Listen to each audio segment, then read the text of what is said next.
Hello everybody, मैं मोहम्मद हसनैन अहमद। मेरा YouTube channel maths by Hasnain में आपका स्वागत है। जैसे कि मैंने अपने अपने यूट्यूब चैनल में आप लोगों को मैथ्स का सीरीज मैथ्स के बारे में कुछ बताना चाह रहा था और मैंने उस मैथ्स से रिलेटेड कई सारा वीडियो बनाया।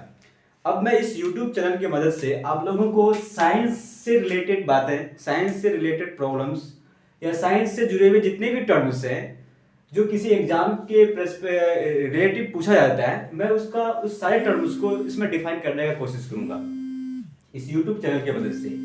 अब मैं इस YouTube चैनल में आज का जो लेक्चर है साइंस का, मैं आज सिर्फ और सिर्फ साइंस का डिफिनेशन या साइंस का इंट्रोडक्शन करने के लिए चाहता हूँ कि साइंस है क्या, साइंस के कितने सारे ब्रांच है, साइंस कहाँ कहाँ कैसे कैसे आया। मैं इन सारी चीज़ों को आज इस वीडियो सीरीज में आप लोगों को बताना चाहूँगा।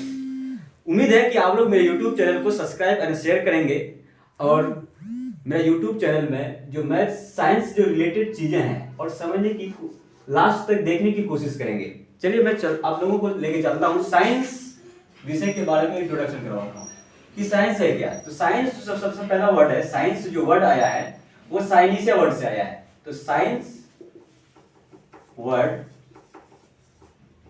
come from to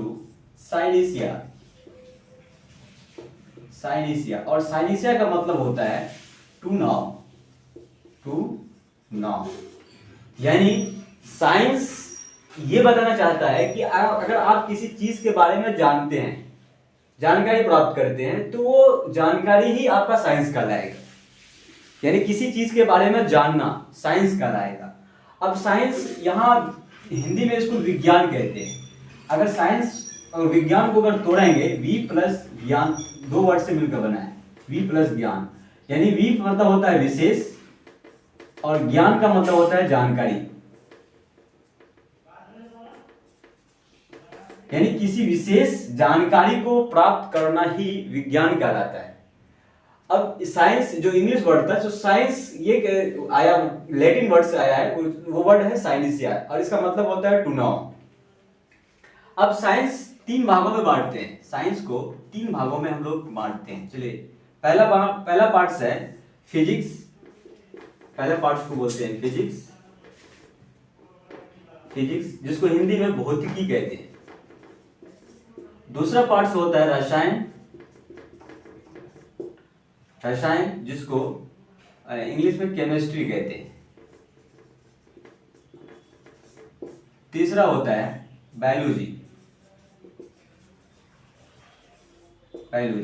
जिसको हिंदी में जीव विज्ञान कहते हैं।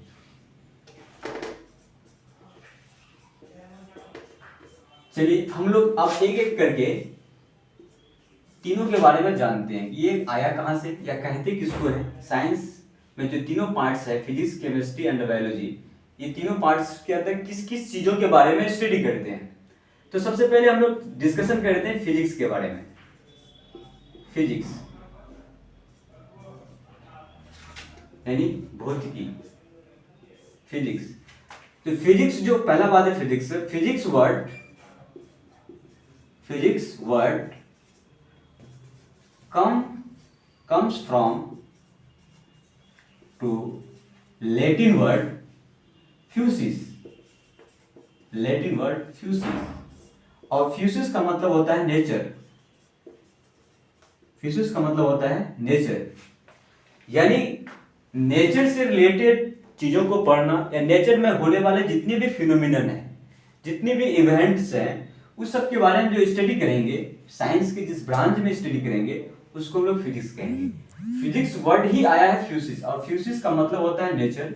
यानी नेचर से रिलेटेड जितनी भी सारी चीजें हम लोग पढ़ेंगे या नेचर में होने वाले जितने भी इवेंट्स होगा वो फिजिक्स के अंदर पढ़ा जाएगा। जैसे एग्जांपल के रूप में, जैसे लाइट, ये नेचुरल फिनोमिनन है। लाइट सूर्य से पैदा होना ये नेचुरल फिनोमिनन है। जैसे भूकंप का आना नेचुरल फिनोमिनन है, या फिर मतलब हम लोग की इलेक्ट्रिसिटी पैदा करना ये भी एक नेचुरल फिनोमिनन है, लेकिन हम लोग अब इसको बनाना स्टार्ट कर दिए हैं। तो ये पहले नेचुरल फिनोमिनन था। जैसे हम लोग बिजली का अगर खोज के बारे में देखें तो बिजली का खोज बेंजामिन फ्रैंकलिन ने एक पतंग उड़ाते हुए किया, तो पहले एक प्राकृतिक इवेंट नहीं था।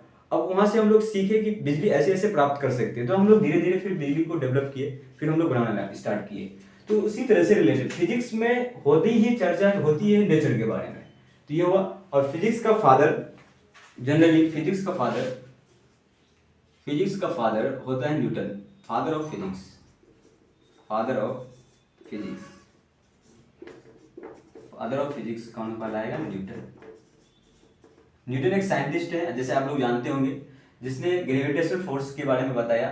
उसने किसी पेड़ के नीचे बैठा हुआ था, तो उसने पेड़ के नीचे जो फल था वो फल गिरा, तो पता चला कि ये फल, उसने फिर ये सोचा कि फल गिरा तो फिर ये नीचे की ओर ही क्यों गिरा, तो फिर उसने फोर्स के बारे में बताया कि नहीं, अर्थ के अंदर एक फोर्स है जिसकी वजह से किसी चीज को वो अट्रैक्ट करता है। तो उसी हिसाब से फिर उसने उसके बारे में सर्च किया, तो न्यूटन ने सबसे पहले फोर्स ऑफ ग्रेविटेशनल फोर्स के बारे में बताया कि अर्थ के अंदर एक फोर्स होती है जिसकी वजह से वो किसी ऑब्जेक्ट को अपनी ओर अट्रैक्ट करता है, खींचता है। तो उसी तरह ये न्यूटन ने बताया, और फादर ऑफ फिजिक्स न्यूटन को ही कहा जाता है। अब हम लोग चर्चा करेंगे केमिस्ट्री के बारे में। अगर आपको डेफिनेशन पूछे कि फिजिक्स का व्हाट इज डेफिनेशन, तो आप लोग लिख सकते हैं, physics is the branch of science which can deal about natural and natural phenomena. Physics is the branch of science which can deal about, हम लोग इसमें डील करते हैं नेचुरल एंड नेचुरल फिनोमिनन के बारे में, तो दिस इज कॉल्ड फिजिक्स। अब हम लोग चर्चा करेंगे इसका दूसरा पार्ट केमिस्ट्री, इसका दूसरा पार्ट केमिस्ट्री। चलिए आप लोग छाप लिए होंगे, और उम्मीद करता हूँ कि आप लोगों को फिजिक्स के बारे में समझ में आया होगा। अब मैं चर्चा करता हूँ केमिस्ट्री के बारे में। तीसरा जो ब्रांच था वो केमिस्ट्री था, इसको भी मिला देते हैं।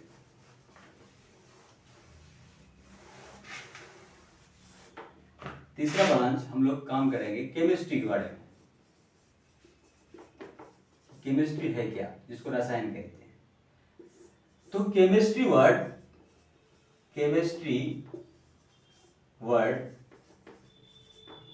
comes from to Latin word केमिया, और केमिया का मतलब होता है ब्लैक सोइल, काली मिट्टी। तो ये हम लोगों को केमिस्ट्री बताता है। केमिस्ट्री जो वर्ड ही है वो वर्ड लेटिन वर्ड से आया है, वो केमिया, और जिसका मतलब होता है ब्लैक सोइल, काली मिट्टी। ये चाइना के लोगों ने केमिया वर्ड इस्तेमाल किया था, और उन लोगों ने केमिया वर्ड का मतलब ब्लैक सोइल ही बताया। तो हम लोग इस तरह से केमिस्ट्री केमिया जो वर्ड है ब्लैक सोइल के आधार पर हम लोग जानते हैं, तो केमिस्ट्री उसी से बना है, केमिया। अब हम लोग चर्चा करेंगे, तो केमिस्ट्री जो वर्ड था वो वर्ड आया है केमिया वर्ड से, और जिसका मतलब होता है ब्लैक सोइल।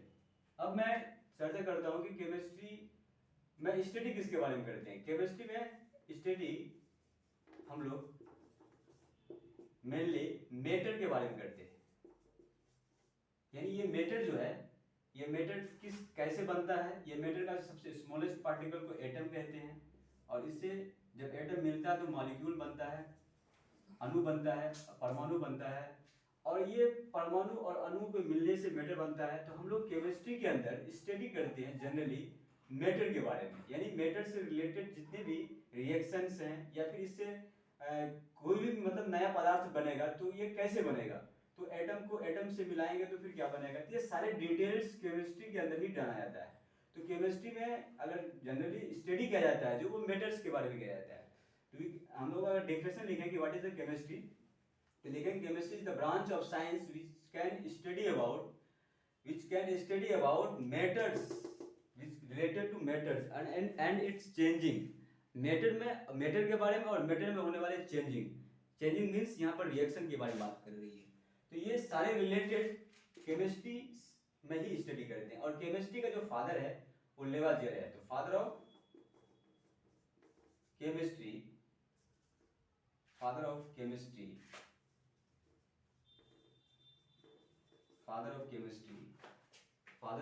लेवाजियर है, लेवोजियर। तो ध्यान रखना है, केमिस्ट्री के बारे में जो बताया, केमिस्ट्री के बारे में जो इंपॉर्टेंस बातें बताई वो लेवोजियर साइंटिस्ट ने बताया, तो इस बात को ध्यान रखना है।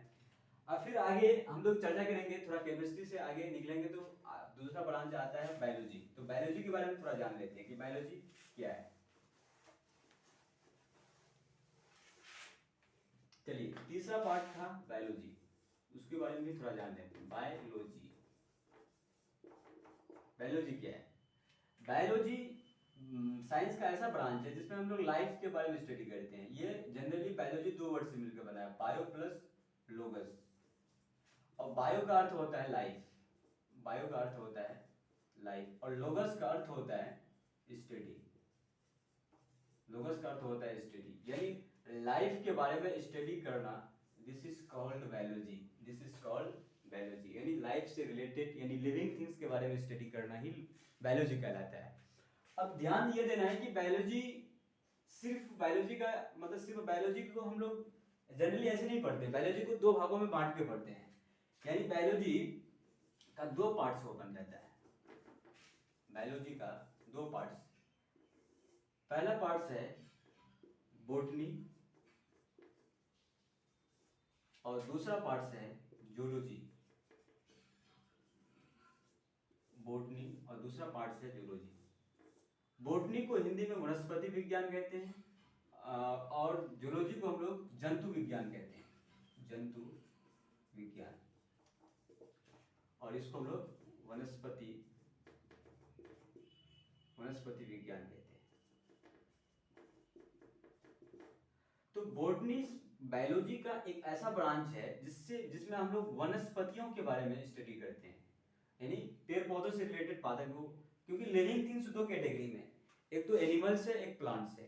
तो एनिमल्स से रिलेटेड जो बातें हम लोग पढ़ेंगे वो हम लोग जूलॉजी में पढ़ेंगे, और जो बातें हम लोग वनस्पति यानी पेड़ पौधे से रिलेटेड पढ़ेंगे तो वो हो जाएगा बॉटनी। तो इस तरह से बॉटनी एंड जूलॉजी दो कैटेगरी में बायोलॉजी को बांट देता है।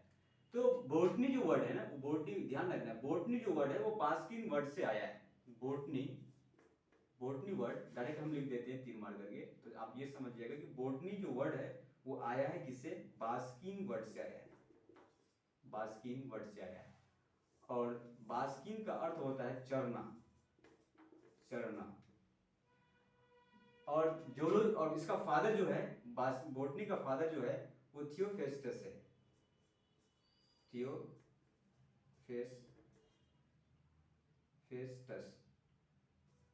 थियोफेस्टस है। तो ध्यान रखना है कि इसका जो फादर है वो थियोफेस्टस है। और हम लोग जूलॉजी पर देखते हैं तो जूलॉजी जो है वो दो वर्ड से मिलकर बना है, जू प्लस लोगस। जू का अर्थ होता है एनिमल, जू का अर्थ होता है एनिमल, और लोगस का अर्थ होता है स्टडी, लोगस का अर्थ होता है स्टडी। तो एनिमल के बारे में स्टडी करना ही जूलॉजी कहलाता है। और इसका फादर है अरस्तु, फादर ऑफ जूलॉजी हो जाएंगे अरस्तु। तो इस तरह से ध्यान रखना है कि जो बायोलॉजी दो भागों में बटा हुआ है, दोनों बायोलॉजी के बारे में बताया जा रहा है। अगर हम लोग डॉक्टर बनना चाह रहे हैं, लाइफ में अगर डॉक्टर बनेंगे तो डॉक्टर बनने के लिए हम लोग को बायोलॉजी पढ़ना पड़ेगा। अब बायोलॉजी में भी कैटेगरी है, अगर आप इस तरह की बायोलॉजी पढ़ते हैं तो आप वनस्पति का डॉक्टर बनिएगा। अगर आप इस तरह का अगर बायोलॉजी पढ़ते हैं, जूलॉजी का बायोलॉजी पढ़ते हैं, इस पार्ट्स को अगर आप पढ़ करके अगर एमबीबीएस करते हैं तो आप डॉक्टर बनिएगा एनिमल्स का। Animal means human beings and सारे एनिमल्स। अब एनिमल्स का भी कैटेगरी होता है, एक ह्यूमन बींग्स का बनता है, इंसान का बनता है, एक जानवर का बनता है। तो यहाँ पर ही इसका ब्रांचेस आगे जाके बढ़ जाती है। तो बायोलॉजी में ये हुआ। फिजिक्स एंड केमिस्ट्री हमको मेडिसिन बनाने में हेल्प करता है। जो केमिस्ट्री हम लोग पढ़े तो केमिस्ट्री जो रिलेटेड है, केमिस्ट्री हमको मेडिसिन बनाने में हेल्प करता है, यानी अलग अलग तरह का नया पदार्थ बनाने में, नए कंपाउंड को बनाने में, नए मिक्सचर को बनाने में हम लोगों को क्या करेगा? केमिस्ट्री हेल्प करेगा। और जो फिजिक्स है वो फिजिक्स रिलेटेड टू इंजीनियरिंग, यानी आप किसी चीज़ को बनाइएगा, मैकेनिकल चीज़ है वो, फिजिक्स मैकेनिकल में काफ़ी इंपॉर्टेंट करता है, कोई चीज़ बनाने में उसको हेल्प करता है, उसका बारे में जानना होता है, डिटेल से हम लोगों को फिजिक्स में पढ़ाया जाता है। और अगर देखा जाए तो पूरी तरह से साइंस 3 कैटेगरी में बटा हुआ था, जैसे कि आप लोगों को मैंने समझाने की कोशिश किया, और उम्मीद करता हूँ कि आप लोग ये समझ करके फ़ायदा उठाएंगे। और अगर आपने जूनियर एंड सीनियर को आप लोग फॉरवर्ड करें इस वीडियो को, ताकि ज़्यादा से ज़्यादा लोग इसको देख सके, जान सके। और उम्मीद करता हूँ कि आप लोगों को साइंस के बारे में मैंने समझा पाया। अब मैं इस वीडियो लेक्चर के बाद क्लास 9 में जो टॉपिक जो मोशन होता है और क्लास 11 से रिलेटेड होती है, और उसमें जो मोशन टॉपिक है वो AMU जामिया अलीगढ़, BHU और लाइक JNU में भी वो जो एंट्रांस होती है 11th का या फिर 9th से, जिसको मोशन टॉपिक पूछा जाता है, मैं कोशिश करूंगा मोशन टॉपिक को लेकर के कल आने का। और उम्मीद करता हूं कि आप लोग इस वीडियो लेक्चर को समझ सके। Thank you so much, thank you for watching.